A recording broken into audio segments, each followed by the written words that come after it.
Hoy en día nos bombardeamos constantemente con imágenes violentas, hasta el punto de que los jóvenes lo asimilan como algo natural y actúan conforme a ello. Y ahí entramos nosotros, a sentirnos dentro del punto de mira de esta gente. Estos jóvenes que necesitan expresarse a través de la violencia y se encaran contra nosotros como el enemigo, solo por ser diferentes, o al menos para ellos, igual que los inmigrantes, incluso los chicos y chicas, repito, con gafas, más bajos, más gordos o con la plata de brillos. Pero ¿qué pasa si además de todo esto, y teniendo en cuenta que la adolescencia es un periodo complicado y conflictivo de por sí, añadimos el hecho de descubrir que nuestra orientación sexual es distinta a lo socialmente asumida como normal? El resultado es un círculo vicioso basado en el odio y la intolerancia, que hace que los jóvenes de nuestra sociedad crezcan con miedo a ser ellos mismos, viendo como única escapatoria la sumisión, renunciando a sus valores individualidad. Desde el colectivo Lambda, luchamos porque estos jóvenes puedan ser ellos mismos,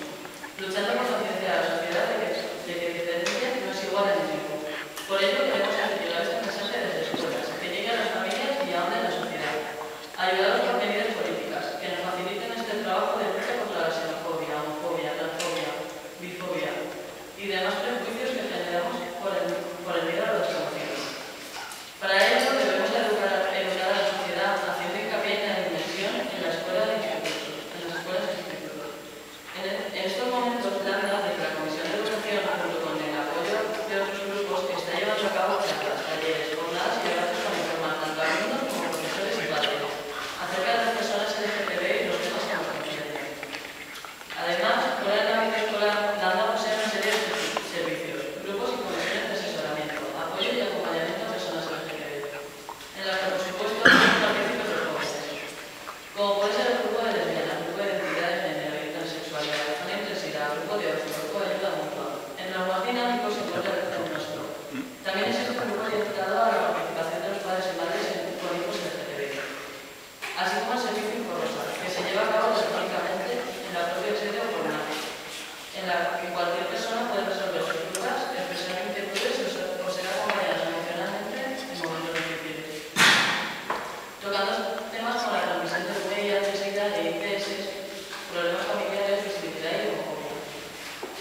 Otras actividades que se llevan a cabo son iniciativas culturales, lúdicas o de formación,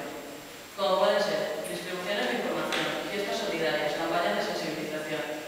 visitas culturales, acampadas, ciclos de cine, presentaciones de libros, repartos de preservativos y lubricantes, actividades deportivas, preparación de estudios sobre temas concretos,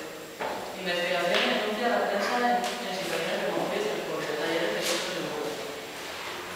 Para terminar, vamos a hacer hincapié en un tema por el que se lleva luchando desde hace mucho tiempo, pero que a pesar de ello, todavía hoy parecemos no estar concienciados con él, que es el VIH, SIDA e ITS. Con el sentimiento de comunidad que nos caracteriza a los jóvenes, pensamos que este tipo de enfermedades nunca nos podrán afectar, que es tan solo un problema ajeno a nosotros, que nos lleva a través de la televisión, que no puede entrar en nuestro mundo. Y más aún si nos encontramos bajo los efectos de las drogas,